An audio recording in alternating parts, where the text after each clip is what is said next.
യേശുവിൽ ഏറ്റവും പ്രിയമുള്ളവരെ, വിറ്റ്നസ് ടി വിയുടെ സഭയും സാക്ഷ്യവും എന്ന പരമ്പരയിലെ ഒരു പുതിയ എപ്പിസോഡിലേക്ക് മാന്യപ്രേക്ഷകരായ നിങ്ങളേവരെയും ഒത്തിരി സ്നേഹത്തോടെ സ്വാഗതം ചെയ്യുന്നു. കഴിഞ്ഞ ആഴ്ചയിൽ നമ്മൾ ചർച്ച ചെയ്തുകൊണ്ടിരുന്നത് ഈ ലോകത്തിലായിരിക്കുന്ന സഭ, ലോകം എങ്ങനെയാണ് സഭയെ സ്വാധീനിക്കുന്നത്, സമർപ്പിതരെ സ്വാധീനിക്കുന്നത് എന്നതിനെക്കുറിച്ചായിരുന്നു. ഈ സ്വാധീനം പോസിറ്റീവായിട്ടുള്ള തലത്തിലും നെഗറ്റീവായ തലത്തിലും ഉണ്ടെന്ന് നമ്മൾ കണ്ടു. അതിൽ പ്രത്യേകിച്ച് പോസിറ്റീവായ കാര്യങ്ങളെക്കുറിച്ച് നമ്മൾ ചർച്ച ചെയ്ത് കഴിഞ്ഞു. നെഗറ്റീവായ കാര്യങ്ങളെക്കുറിച്ച് ചർച്ച ചെയ്യുവാൻ ആരംഭിച്ചപ്പോഴാണ് നമ്മുടെ കഴിഞ്ഞ എപ്പിസോഡ് അവസാനിപ്പിക്കുവാൻ സമയമായത്. തുടർന്ന് ആ കാര്യങ്ങൾ നമ്മൾ ചർച്ച ചെയ്യാൻ ആഗ്രഹിക്കുകയാണ്. അതിനുവേണ്ടി ഇന്ന് നമ്മോട് കൂടെയുള്ള സ്നേഹബഹുമാനപ്പെട്ട ഫിലിപ്പ് തയ്യലച്ചനെ നിങ്ങളുടെ ഏവരുടെയും പേരിൽ ഒത്തിരി സ്നേഹത്തോടെ സ്വാഗതം ചെയ്യുന്നു.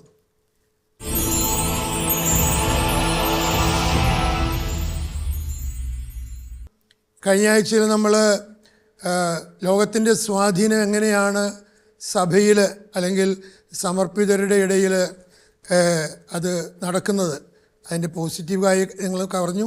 നെഗറ്റീവ് കാര്യങ്ങൾ അച്ഛനൊന്ന് തുടർന്ന് ചർച്ച ചെയ്യുന്നത് നന്നായിരിക്കുമെന്ന് തോന്നുന്നു. ഈ ലോകത്തിൻ്റെ മാറ്റങ്ങൾക്കനുസരിച്ച് രൂപം കൊണ്ട ചില ചിന്തകൾ, ആശയങ്ങൾ, മനോഭാവങ്ങൾ, മാനവികതയ്ക്ക്, കുടുംബ മൂല്യങ്ങൾക്ക് ഒക്കെ ദോഷകരമായിട്ട് ബാധിക്കുന്നവയാണ് ചില കാര്യങ്ങൾ. അത് മനുഷ്യരെ തിരസ്കരിക്കേണ്ടതായിട്ടുണ്ട്. ഉദാഹരണമായിട്ട് വ്യാവസായിക വിപ്ലവം, ആ വ്യാവസായിക വിപ്ലവത്തിൻ്റെ ഭാഗമായിട്ട് ഉള്ള അതിൻ്റെ ഉൽപ്പന്നങ്ങളായിട്ടുള്ള ഉപോൽപ്പന്നങ്ങളായിട്ടുള്ള ക്യാപിറ്റലിസം, മുതലാളിത്ത വ്യവസ്ഥിതി, ഇൻഡിവിജ്വലിസം, അപ്പം വ്യക്തിക്ക് കൂടുതലായിട്ടുള്ള പ്രാധാന്യം കൊടുക്കുന്ന ഒരു രീതി, അതുപോലെ തന്നെ വ്യക്തി സ്വാതന്ത്ര്യം, സ്വത്താണ് ഏറ്റവും പ്രധാനപ്പെട്ടത് എന്നുള്ള ഒരു ചിന്ത, വ്യക്തികളെക്കാളും കൂടുതൽ സ്വത്തിന് പ്രാധാന്യം കൊടുക്കുന്ന, ഇതൊക്കെ ഈ ഇൻഡസ്ട്രിയൽ റവല്യൂഷൻ്റെ ഉപോൽപ്പന്നങ്ങളാണ്. അപ്പോൾ ഇങ്ങനെയുള്ളൊരു സ്വാതന്ത്ര്യം, ഉപഭോഗ സംസ്കാരം, അപ്പോൾ ഇതൊക്കെ മനുഷ്യനെ സ്വാധീനിക്കുകയാണെന്നുണ്ടെങ്കിലും വളരെ അപകടകരമായിട്ടുള്ള കാര്യമാണ്. അപ്പോൾ ഇതിൽ ചിലതൊക്കെ ഈ സഭയിലും സന്യാസ സമൂഹങ്ങളിലൊക്കെ കടന്നു വരാനായിട്ടൊക്കെ സാധ്യതയുണ്ട്. ഉദാഹരണമായിട്ട് സമ്പാദിക്കുന്നതിനേ മൂല്യമുള്ളൂ, അംഗീകാരമുള്ളൂ. അപ്പോൾ അങ്ങനെ ഒരു ചിന്ത വരികയാണെന്നുണ്ടെങ്കിൽ സ്വത്ത് മാത്രമല്ല, അറിവ് സമ്പാദിക്കുക, ആളുകളുടെ മുമ്പിൽ അംഗീകാരം ലഭിക്കുക, അപ്പോൾ അതിനു വേണ്ടിയിട്ട് അധ്വാനിക്കുക, സ്വന്തം താല്പര്യങ്ങൾ കൂടുതലായിട്ട് സംരക്ഷിക്കുക. അപ്പം എൻ്റെ കാര്യം നോക്കാൻ ഞാൻ മാത്രമേ ഉള്ളൂ എന്നുള്ളതാണ്. അപ്പോൾ എൻ്റെ വളർച്ചയ്ക്ക് ഞാൻ തന്നെ അതിന് മുൻകൈ എടുക്കണം, എൻ്റെ വളർച്ച. അപ്പം ഇതിന് അങ്ങനെ വരുമ്പോഴത്തേക്കും എന്ന് പറഞ്ഞാൽ കൂടെ ജീവിക്കുന്നവനെ മറക്കുന്നു, അവനെ സഹായിക്കണമെന്നുള്ളൊരു കാര്യം, അവൻ്റെ വളർച്ചയെക്കാളും ഉപരിയായിട്ട് എൻ്റെ വളർച്ച, അത് ക്രൈസ്തവ മൂല്യങ്ങൾക്കും പ്രത്യേകിച്ച് സന്യാസ അരൂപിക്കുമൊക്കെ വിരുദ്ധമായിട്ടുള്ളൊരു കാര്യമാണത്. ഒരു സ്വയം കേന്ദ്രീകൃത ജീവിതം എന്നൊരു കാര്യമാണ്. അപ്പം സ്വന്തം സുരക്ഷ, സ്വന്തം വളർച്ച, സ്വന്തം മഹത്വം, ഇങ്ങനെയൊക്കെ വരാനായിട്ടൊക്കെ സാധ്യതയുണ്ട്. അപ്പം സമ്പാദത്തിൻ്റെ കാര്യത്തിൽ അങ്ങനെയാണ്, സമ്പാദിക്കുന്ന കാര്യത്തെക്കുറിച്ച് വരുമ്പോഴത്തേക്കും. അതുപോലെ തന്നെ വ്യക്തി സ്വാതന്ത്ര്യം, ഞാനൊരു ഇൻഡിവിജ്വലാണ്, എനിക്കൊരുതായിട്ടുള്ള വ്യക്തിത്വമുണ്ട്, എൻ്റേതായിട്ടുള്ള ചിന്തകളുണ്ട്, അത് ഞാൻ പ്രകടിപ്പിക്കുന്നു, ഞാൻ അതനുസരിച്ച് ജീവിക്കുന്നു, എനിക്ക് എന്നോട് തന്നെ ഒരു നീതി പുലർത്തണം എന്നുള്ള ഒരു ഇതുണ്ട്. അപ്പോൾ എനിക്ക് എൻ്റെ വ്യക്തിത്വമുണ്ട്, എൻ്റെ സ്വാതന്ത്ര്യമുണ്ട് എന്നുള്ളൊരു കാര്യമാണ്. അപ്പോൾ ഇങ്ങനെയുള്ളൊരു ചിന്തയൊക്കെ സന്യാസ സമൂഹത്തിലേക്ക് വരുമ്പോഴത്തേക്കും വ്യക്തി സ്വാതന്ത്ര്യം ഉണ്ടെന്ന് പറഞ്ഞു കഴിഞ്ഞാൽ ശരി, അതിൽ ലിമിറ്റഡാണ്. എൻ്റെ സ്വാതന്ത്ര്യം അത് പുറത്താണെങ്കിൽ ശരി, നമുക്ക് സ്വാതന്ത്ര്യം ഉണ്ടെന്ന് പറഞ്ഞു കഴിഞ്ഞാൽ ശരി, ആ സ്വാതന്ത്ര്യമൊക്കെ എപ്പോഴും ഒരു പരിധിക്കുള്ളിൽ നിന്നുകൊണ്ടുള്ളൊരു സ്വാതന്ത്ര്യമുണ്ട് കാര്യം. അല്ല, വ്രതം എടുക്കുന്ന അതിനു വേണ്ടിയാണല്ലോ. അതെ, ആ വ്രതത്തിലൂടെ ഇതിനൊക്കെ ഒരു പരിമിതി നിശ്ചയിക്കുന്നുണ്ട്. ഉണ്ട്. അപ്പോൾ അതിനെക്കുറിച്ച് ബോധവാന്മാരില്ലാത്തത് കൊണ്ടല്ലേ ഇങ്ങനെ ചിന്തിക്കുന്നു. ഉവ്വ. അപ്പോൾ അതെ, അങ്ങനെ സംഭവിക്കുന്നത് ഞാൻ പറഞ്ഞത്. അപ്പോൾ ഈ വ്യക്തി സ്വാതന്ത്ര്യത്തെക്കുറിച്ചുള്ള ഒരു ചിന്തയും, അപ്പോൾ അതുകൊണ്ട് എനിക്കിപ്പം അനുവാദം ചോദിക്കേണ്ട കാര്യമൊന്നുമില്ല. ഇപ്പോൾ ഒരിടത്ത് പണ്ടൊക്കെ എന്ന് പറയുമ്പോഴത്തേക്കും ആശ്രമത്തിന് പുറത്തേക്ക് പോകുന്നു, എന്തെങ്കിലും ഒരു സാധനം വാങ്ങിക്കാനായിട്ട് പോകുന്നു, അത് ഉത്തരവാദിത്തപ്പെട്ട ആൾക്കാരോടൊന്ന് പറഞ്ഞിട്ടാണ് പോകുന്നൊരു കാര്യം. അപ്പോൾ ഇത് അതിൻ്റെ ഒരു നടപ്പാണ്, ഒരു രീതിയായിട്ട് വരികയാണ്. പക്ഷേ ഇപ്പോൾ എന്തിനാണത് പറയുന്നത്? ഇപ്പം അങ്ങനെയുള്ള ചിന്തയൊക്കെ ചിലപ്പോൾ ഇപ്പോൾ അത് ഈ ഒരു അവസ്ഥ ഇപ്പോൾ സന്യാസ ഭവനങ്ങളിൽ മാത്രമല്ല, കുടുംബങ്ങളിൽ പോലും അങ്ങനെയുള്ള അവസ്ഥയുണ്ട് ഇപ്പോൾ. അപ്പോൾ അത് ആദ്യം അവിടെ വരുന്നു, അവർ വരുന്നു, അവിടുന്ന് വരുന്ന ആളുകൾ ഇവിടെ വരുന്നത്. അപ്പോൾ ഇത് ആ ഒരു ഇതിൽ മാറ്റം വന്നു കഴിഞ്ഞു എന്നുള്ളതാണ്.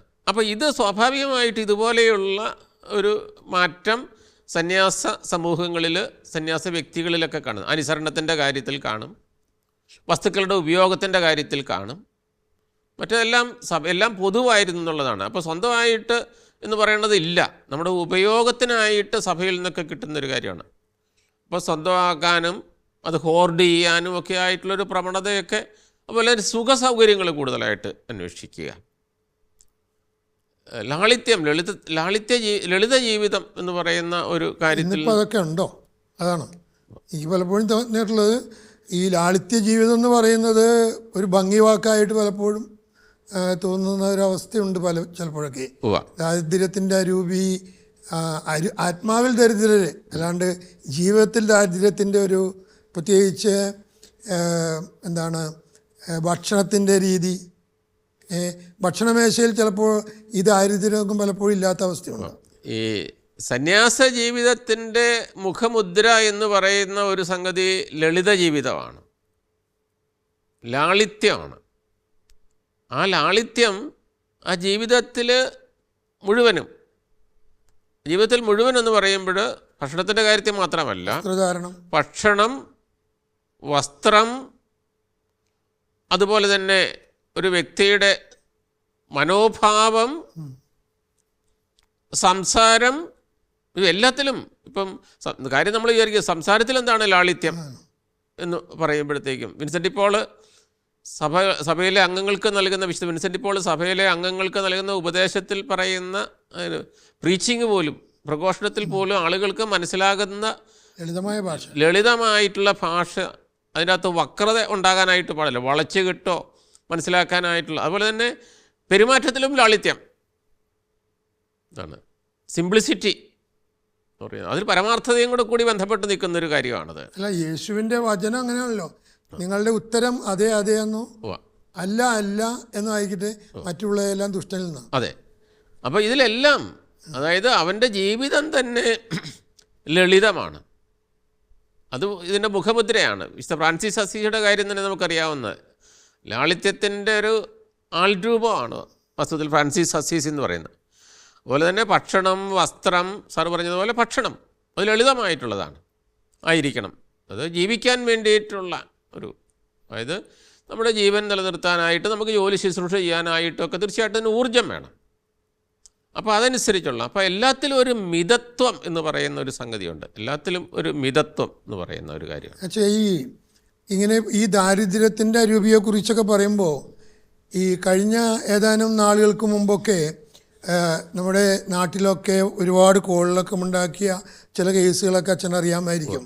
പത്രമാധ്യമങ്ങളിലൂടെയൊക്കെ TV ചാനലിലൂടെയൊക്കെ വന്നതാണ്. അതായത്, ഞാൻ ജോലി ചെയ്യുന്ന പണം എനിക്ക് ഉപയോഗിക്കാം, അതെൻ്റെ സ്വന്തമായിട്ട് ഉപയോഗിക്കാം, എനിക്ക് സ്വന്തമായിട്ട് വാഹനം വാങ്ങിക്കാം, എനിക്ക് ഇഷ്ടമുള്ള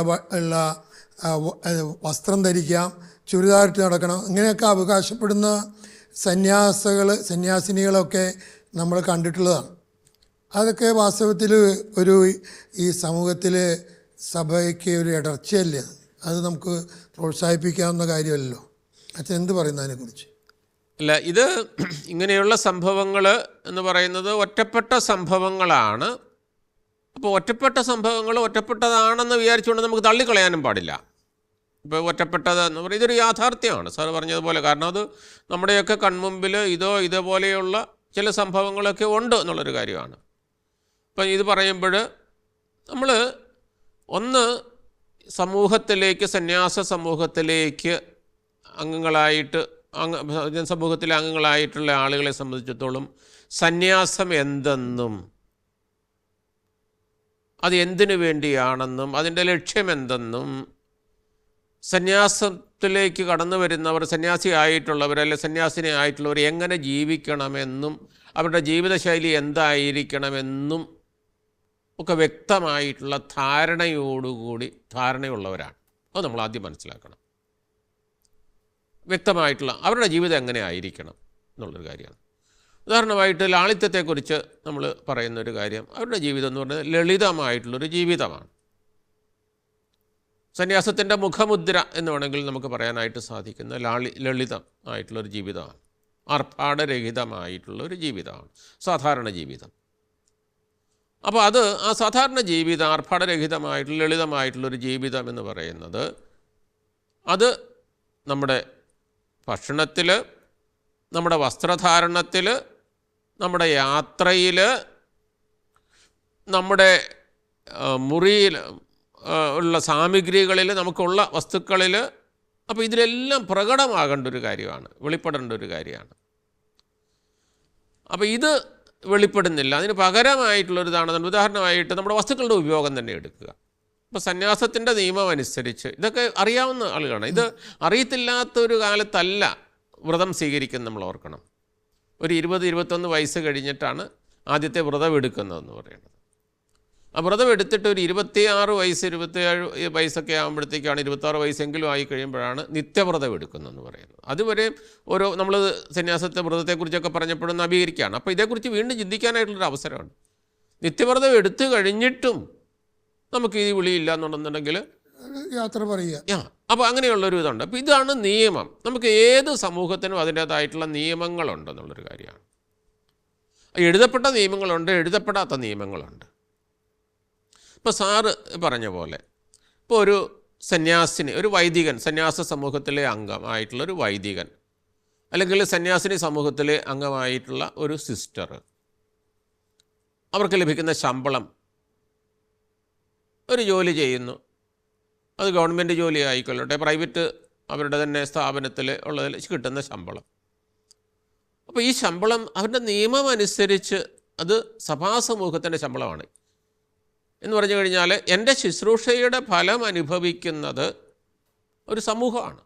ഈ സമൂഹമാണ് ആ സമൂഹത്തിൻ്റെ പ്രവർത്തനങ്ങൾക്ക് വേണ്ടിയിട്ട് ഈ ശമ്പളം ഉപയോഗിക്കുന്നത്. ഇപ്പോൾ സമൂഹത്തിൻ്റെ പ്രവർത്തനം എന്ന് പറയുമ്പോൾ പലതരത്തിലുള്ള പ്രവർത്തനങ്ങളുണ്ട് ഉപയോഗിക്കുന്നൊരു കാര്യം. അപ്പോൾ എന്നെ സംരക്ഷിക്കുന്നത് ഈ സമൂഹമാണ്, എൻ്റെ ആവശ്യങ്ങൾ നിറവേറ്റുന്നത്. കാരണം ഞാൻ ദാരിദ്ര്യം എന്ന വ്രതം എടുത്തിട്ടുണ്ടെന്നുള്ളൊരു കാര്യമാണ്. അപ്പോൾ ആ ദാരിദ്ര്യവ്രതത്തിൽ അടങ്ങിയിട്ടുള്ളൊരു കാര്യമാണ് എനിക്കുള്ള അത് നിയമം പ്രത്യേകിച്ച് എടുത്തിരിക്കുന്നുണ്ട്. ഞാൻ എന്തൊക്കെ നേടുന്നോ, സാമ്പത്തികമായിട്ടൊക്കെ നേടുന്നോ, എന്തെങ്കിലും മെറ്റീരിയൽ ബെനഫിറ്റ് കിട്ടുന്നു, അത് സഭയുടേതാണ്. അതുപോലെ എൻ്റെ ആവശ്യങ്ങൾ, എൻ്റെ ഭക്ഷണം, എൻ്റെ വസ്ത്രം, എൻ്റെ യാത്രകൾ, എൻ്റെ ആരോഗ്യ സംരക്ഷണം, ഇതെല്ലാം സഭയാണ്. ഞാൻ ഒന്നിനു വേണ്ടിയിട്ടും, അപ്പോൾ ഈ സഭയിൽ നിന്ന് എനിക്ക് കിട്ടുന്ന ഇതാണ്, എനിക്ക് സഭ നൽകുന്ന. അപ്പം ഞാനൊരു അധ്യാപകനാണെന്നുണ്ടെങ്കിൽ എന്നെ ആ ഒരു ഇതിലേക്ക് സഭ പഠിപ്പിച്ചു, സഭ എന്നെ നിയമിക്കുന്നു, ഇങ്ങനെയായിട്ടുള്ള ഒരു ഇതുണ്ട്. അപ്പോൾ സഭയ്ക്ക് എൻ്റെ ഭാഗത്തു നിന്നുള്ള ഒരു കോൺട്രിബ്യൂഷൻ, സഭയ്ക്ക് കോൺട്രിബ്യൂഷൻ എന്ന് പറയുമ്പം വാസ്തവത്തിൽ ലോകത്തിൻ്റെ ഉള്ളൊരു കോൺട്രിബ്യൂഷനാണ്.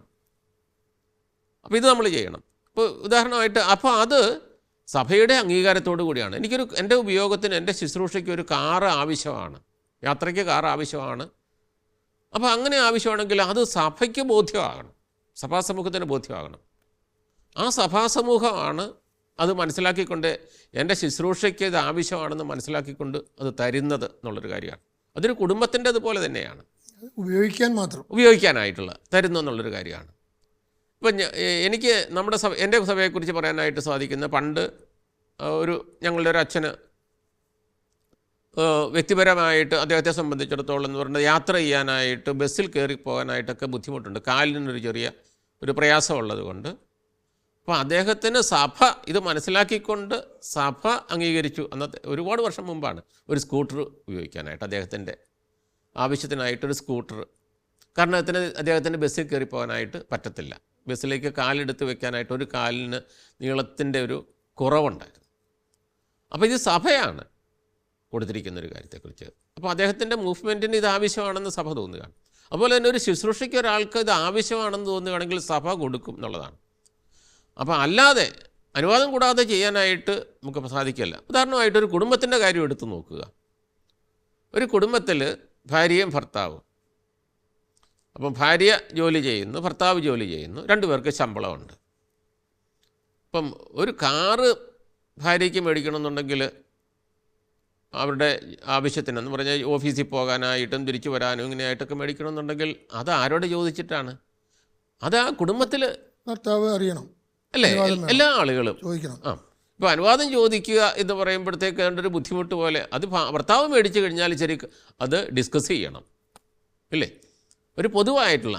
അല്ലെങ്കിൽ പിന്നെ എന്താ പറയുക, ഇൻഡിവിജ്വലായിട്ട് നമ്മൾ ജീവിക്കുകയാണ് കുടുംബത്തിൽ. എൻ്റെ കാര്യം ഭാര്യ, ഞാൻ എൻ്റെ കാര്യം നടത്തിക്കൊണ്ട് പോകും. അല്ലെങ്കിൽ കുടുംബം എന്നുള്ള വാക്കിന് അർത്ഥമില്ലല്ലോ, അർത്ഥമില്ല, ഒരു കാര്യം അർത്ഥമില്ല അത്. അപ്പോൾ ഓരോരുത്തരും അവരവരുടെ ഇഷ്ടം അവരവരുടെ താല്പര്യങ്ങൾക്കനുസരിച്ചല്ല ഒരു കുടുംബത്തിൽ പോലും ജീവിക്കേണ്ടത് എന്ന് പറയുന്നത്. അപ്പോൾ അങ്ങനെയാകുമ്പോൾ സന്യാസ സമൂഹത്തിൽ എങ്ങനെ ജീവിക്കണം, ഒരു വലിയ കുടുംബം. അതെ, അതിൻ്റെ പിന്നിലുള്ള ഒരു ചൈതന്യം എന്ന് പറയുന്ന ഒരു സംഗതിയുണ്ട്. അപ്പോൾ അങ്ങനെ ജീവിക്കണം എന്നുള്ളതാണ്. അപ്പോൾ അതുകൊണ്ട് കാറ് വാങ്ങിക്കണം അല്ലെങ്കിൽ മോട്ടോർ സൈക്കിൾ വാങ്ങിക്കണം, അത് എൻ്റെ താല്പര്യത്തിന്, അതല്ല സമൂഹത്തിൻ്റെ അടുത്താണ്. അപ്പം നമ്മുടെ ഒരു കുടുംബത്തിൽ പോലും. അപ്പോൾ അതുകൊണ്ട് ചിലരെങ്കിലും പറഞ്ഞു കേട്ടിട്ടുണ്ട്, ഇത്രയും സമ്പാദിക്കുന്ന ഒരാൾക്ക് ഒരു കാറ് മേടിച്ചാൽ എന്താണ് കുഴപ്പം, ഇത്രയും അങ്ങോട്ട് കൊടുക്കുന്നത്. പക്ഷേ കുഴപ്പത്തിൻ്റെ അല്ലത്. അപ്പോൾ ഈ ആരാന്ന് നമ്മൾ മനസ്സിലാക്കണം. നമ്മൾ ചിലരിൽ നിന്ന് ചിലത് പ്രതീക്ഷിക്കുന്നുണ്ടല്ലോ. ഇതുപോലെ തന്നെയാണ് ഈ ശമ്പളം. ഇത്രയും ശമ്പളം 1.25 ലക്ഷം രൂപ കിട്ടുന്നു, 1.5 ലക്ഷം രൂപ കിട്ടുന്നു, അതിൻ്റെ അകത്തുനിന്ന് ഒരു 25,000 രൂപ എടുത്തു കഴിഞ്ഞാൽ എന്താണ് കുഴപ്പം എന്നുള്ളതാണ്. ഇത്രയും കൊടുത്തു എന്നുള്ളതാണ്. ഇത്രയും കൊടുക്കുന്നതല്ല, മുഴുവനും കൊടുക്കുക എന്നുള്ളതാണ് അതിൻ്റെ അകത്തുള്ള ഒരു കാര്യം. അപ്പോൾ ഇത് സ്വന്തമാക്കാനായിട്ടുള്ളതല്ല. അപ്പോൾ ഇതൊക്കെ ഞാൻ പറഞ്ഞത് ഒറ്റപ്പെട്ട സംഭവമാണ്, അത് കൗണ്ടർ വിറ്റ്നസ്സാണ്, ഇത് റിസാക്ഷ്യമാണ്. പക്ഷേ ഇതേക്കുറിച്ച് ചർച്ച ചെയ്യുമ്പോൾ ആളുകൾ ഇങ്ങനെയുള്ള ചില സംഭവങ്ങൾ വരുമ്പോൾ ചർച്ച ചെയ്യുമ്പോൾ ഇത് അതുപോലെ തന്നെ ആരോടും ചോദിക്കാതെ എവിടെ വേണമെങ്കിലും യാത്ര ചെയ്യുന്ന ഒരു കാര്യം. അപ്പോൾ ഇങ്ങനെ ചർച്ച ചെയ്യുമ്പോൾ അതിന് സപ്പോർട്ട് ചെയ്യുന്ന ചില ആളുകളെക്കുറിച്ച് ഞാൻ ചിലപ്പോൾ ചിന്തിക്കാറുണ്ട്. വാസ്തവത്തിൽ സന്യാസത്തെക്കുറിച്ച് അവർക്ക് അറിയില്ലാത്തതായിരിക്കാം, അജ്ഞതയായിരിക്കാം വാസ്തവത്തിൽ. അപ്പോൾ സന്യാസത്തെക്കുറിച്ച് അജ്ഞതയുണ്ടെങ്കിൽ പോലും സാമാന്യ ജീവിതത്തിൽ ഇത് സംഭവിക്കുന്നതാണോ എന്നുകൂടെ ചിന്തിക്കേണ്ടത് ഉണ്ടത്. ഉദാഹരണമായിട്ട് നമ്മുടെ കുടുംബങ്ങളിൽ ഒരു സ്ത്രീ അവരൊരു ദിവസത്തേക്ക് എങ്ങോട്ടെങ്കിലും പുറത്തു പോകേണ്ടതുണ്ടെങ്കിൽ അത് ഭർത്താവിനെ അറിയിക്കണ്ടേ, മക്കളെ അറിയിക്കണ്ടേ, അല്ലേ? തീർച്ചയായിട്ടും അതെ, അറിയിച്ച് ആവശ്യമുണ്ടെന്നുണ്ടെങ്കിൽ പോകുന്നു. ഇതിപ്പം സന്യാസത്തിലേക്ക് കടന്നു വരുന്ന ആൾക്കാർ ആരോടും ചോദിക്കാതെ എങ്ങോട്ടെങ്കിലും പോകാവോ? പോവുക, തിരിച്ചു വരിക. അതെ, അപ്പോൾ വ്യക്തി സ്വാതന്ത്ര്യത്തെക്കുറിച്ച് വാദിക്കുന്ന ആളുകൾ, അതിനെ സപ്പോർട്ട് ചെയ്ത് സംസാരിക്കുന്ന ആളുകൾ, അവർ പ്രായമായ ആൾക്കാരല്ലേ, അവർക്ക് സ്വയമായിട്ട് തീരുമാനം എടുക്കാൻ പറ്റിയാൽ എങ്ങോട്ടെങ്കിലും പോകണമെന്നുണ്ടെങ്കിൽ അത് ചോദിക്കുന്നതിൻ്റെ കാര്യം എന്താണ്? അവരുടെ കുടുംബത്തിൽ ഇത് സമ്മതിക്കുമോ? അപ്പോൾ ഇങ്ങനെ വിമർശിക്കുന്ന കാര്യപ്പെടുത്തേക്ക് ഞാൻ ചിലപ്പം വിചാരിക്കും ഇവരുടെ സാമാന്യ ബുദ്ധി പോലും ഒരുപക്ഷെ സഭയെ, അതായത് കത്തോലിക്ക സഭയെ അന്ധമായിട്ട് എതിർക്കുന്ന ആളുകളായിരിക്കാം ചിലപ്പോൾ, അന്ധമായിട്ട്. ഒരുപക്ഷെ അവർക്ക് കത്തോലിക്ക സഭയുടെ കാര്യത്തെക്കുറിച്ച് അറിയത്തില്ലായിരിക്കും. കാരണം ഒരു പ്രസ്ഥാനത്തിൻ്റെ ഭാഗമായിട്ട് നിൽക്കുന്നത് കൊണ്ട് ആ പ്രസ്ഥാനം എതിർക്കുന്നതിനെ മുഴുവനും എതിർക്കാനായിട്ടുള്ള ഉത്തരവാദിത്വം തൻ്റെ മേലാണെന്ന് വിചാരിച്ചുകൊണ്ടൊക്കെ എതിർക്കുന്നതായിരിക്കാം. പക്ഷേ ഇങ്ങനെയുള്ള ചില യാഥാർത്ഥ്യങ്ങളും നമ്മൾ മനസ്സിലാക്കേണ്ടതായിട്ടുണ്ട്.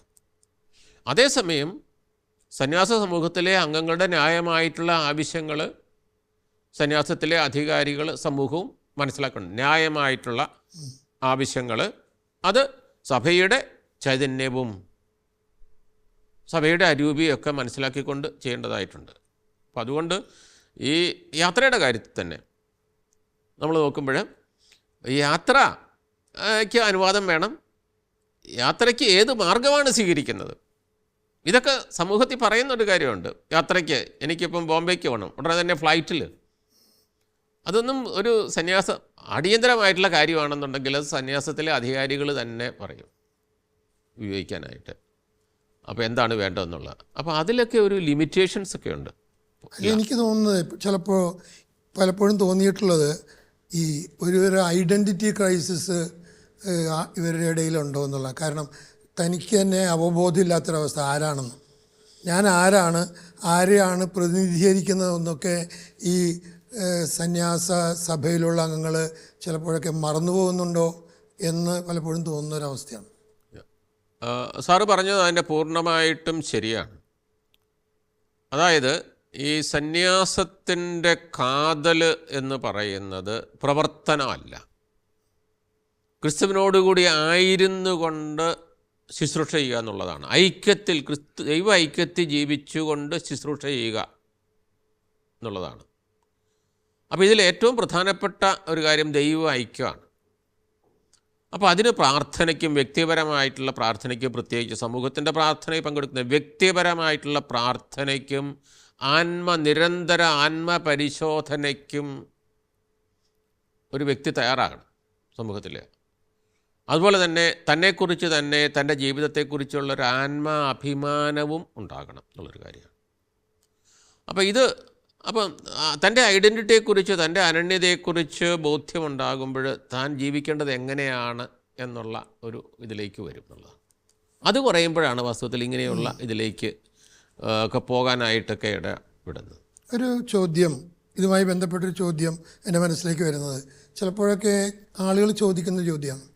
അതായത് ചില ഈ സന്യാസികൾ ചിലപ്പോൾ അവർ വീട്ടിൽ വെച്ചായിരിക്കും വിദ്യാഭ്യാസമൊക്കെ പൂർത്തിയാക്കിയത്, ചിലപ്പോൾ ഡിഗ്രിയൊക്കെ എടുത്തായിരിക്കും, അല്ലെങ്കിൽ BEd ഒക്കെ പാസ്സായ ആളുകൾ, ചിലപ്പോൾ പ്രത്യേകിച്ച് അധ്യാപകരാണെങ്കിൽ ചിലപ്പോൾ അവർ ഞങ്ങളെ പഠിപ്പിച്ചത് വീട്ടുകാരാണ്, അപ്പോൾ അവർക്ക് ഇപ്പോൾ സാമ്പത്തികമായിട്ടൊക്കെ വളരെ ബുദ്ധിമുട്ടുണ്ട്, അപ്പോൾ ഞങ്ങളുടെ ശമ്പളത്തിൽ നിന്ന് ഒരു ഭാഗം അവർക്ക് കൊടുത്ത് സഹായിക്കുന്നതിൽ എന്താ തെറ്റ് എന്നുള്ള ഒരു ചോദ്യം പലപ്പോഴും വരുന്നുണ്ട്. അതിനെക്കുറിച്ച് എന്താണ് അച്ഛനെ അഭിപ്രായം? അപ്പോൾ ഇത് സ്വാഭാവികമായിട്ട് ഒരു വ്യക്തിക്ക് തോന്നാൻ സാധ്യതകളാണ്. കുടുംബത്തിലുള്ള ആളുകൾ വിഷമിക്കുന്നു. അപ്പോൾ അവരുടെ വിഷമം ഒരു വ്യക്തിയുടെ വിഷമമായിട്ട് മാറും. നമ്മളൊക്കെ എപ്പോഴും ഒരു കുടുംബത്തിൻ്റെ ഭാഗവും കൂടെയാണല്ലോ. നമ്മുടെ കുടുംബത്തിൻ്റെ മാതാപിതാക്കന്മാർ, സഹോദരങ്ങൾ, അവരുടെ ബുദ്ധിമുട്ട്. അപ്പോൾ ഇങ്ങനൊരു ചിന്ത വരാനായിട്ട് സാധിക്കും. പക്ഷേ അതോടൊപ്പം തന്നെ ഞാൻ എൻ്റെ ഐഡൻറ്റിറ്റി, ഞാൻ എൻ്റെ കുടുംബത്തെ സംരക്ഷിക്കാൻ വേണ്ടിയിട്ട് വന്ന ഒരാളല്ല. എൻ്റെ കുടുംബം തന്നെയാണ് എന്നെ പഠിപ്പിച്ചത്. പക്ഷേ ഞാൻ വേറൊരു കുടുംബത്തിലേക്ക് പ്രവേശിക്കുകയാണ്. അപ്പോൾ ആ ഒരു ഇത് വേണം. അത് ദൈവം, നമ്മൾ ചില കാര്യങ്ങൾ നോക്കണം. നമ്മൾ ഇവിടെ ആയിക്കഴിഞ്ഞിട്ട് എൻ്റെ ചേട്ടൻ, എൻ്റെ അനിയൻ, അവൻ്റെ കുടുംബം, എൻ്റെ പെങ്ങൾ, അവരെയൊക്കെ സംരക്ഷിക്കാനായിട്ടുള്ള ഒരു ഉത്തരവാദിത്വം നമുക്കില്ല. നമ്മൾ വേറൊരു ഇതാണ്, അവരുടെ കുടുംബത്തെ സംരക്ഷിക്കുക എന്നുള്ളത് അവരുടെ ഉത്തരവാദിത്വമാണ് വാസ്തവത്തിൽ. പക്ഷേ അതോടൊപ്പം തന്നെ വേറൊരു കാര്യം എന്ന് പറയുന്നത്, ഈ സഭാസമൂഹം പലരെയും പല കുടുംബങ്ങളെയും ഒക്കെ സഹായിക്കുകയും സംരക്ഷിക്കുകയൊക്കെ ചെയ്യുന്നതാണ്. ഈ വ്യക്തിക്ക് അപ്പോൾ ഇവർ സഹായം അർഹിക്കുന്നതാണ് എങ്കിൽ സഭാസമൂഹത്തോട് അധികാരികളോട് പറയാം, ഇങ്ങനെ എൻ്റെ ഒരു സഹോദരൻ, എൻ്റെ സഹോദരി, അവരുടെ മക്കളെ വിദ്യാഭ്യാസത്തിന് ബുദ്ധിമുട്ടാകുന്നതാണ്, അപ്പോൾ അവരെ സഹായിച്ചാൽ തരക്കേടില്ല, എൻ്റെ ഒരു ആഗ്രഹമാണ്. കാരണം എത്രയോ കുടുംബങ്ങളെ, ഒരു ബന്ധമില്ലാത്ത എത്രയോ കുടുംബങ്ങളെ സംരക്ഷിക്കുന്നു, സഹായിക്കുന്നു. അപ്പോൾ അങ്ങനെയാണെങ്കിൽ ആ സഭാസമൂഹം എൻ്റെ ഒരു വ്യക്തിപരമായിട്ടുള്ള കാഴ്ചപ്പാടാണ്. അപ്പോൾ അങ്ങനെ സഹായിക്കുമ്പോൾ ആ സഭാസമൂഹത്തിന് അറിഞ്ഞുകൊണ്ട് തന്നെ സഭാസമൂഹമാണ്, വ്യക്തിയല്ല, സഹായിക്കുന്നത് നന്നായിരിക്കും എന്നുള്ള അഭിപ്രായമാണ്. അങ്ങനെ ചില സഭാസമൂഹങ്ങളെ സഹായിക്കുന്നുമുണ്ട്. ഇതൊരു നല്ല ഐഡിയ. കാരണം വെച്ചാൽ അത് അധികാരികളെ അറിയിക്കുക, അധികാരികൾ തീരുമാനം എടുക്കുക കാര്യത്തിൽ. അപ്പോൾ നമുക്ക് ഈ എപ്പിസോഡ് അവസാനിപ്പിക്കുവാൻ സമയമായി. യേശുവിൽ പ്രിയമുള്ളവരെ,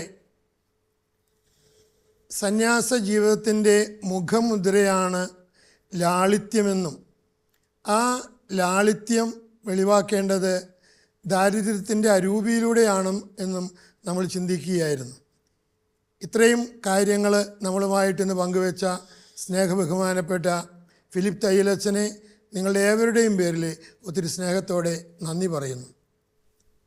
നിങ്ങളുടെ വിലയേറിയ അഭിപ്രായങ്ങളും നിർദ്ദേശങ്ങളും സഭയെ സംബന്ധിച്ചുള്ള നിങ്ങളുടെ സംശയങ്ങളും ഞങ്ങൾക്ക് എഴുതുക. കത്തുകൾ അയക്കേണ്ട വിലാസം ദ പ്രൊഡ്യൂസർ, സഭയും സാക്ഷ്യവും, witness TV, divine vision complex, Muringoor PO, Chalakudy 680309. മറ്റൊരു എപ്പിസോഡിൽ നമ്മൾ വീണ്ടും കണ്ടുമുട്ടാമെന്ന പ്രതീക്ഷയോടെ നന്ദി, നമസ്കാരം.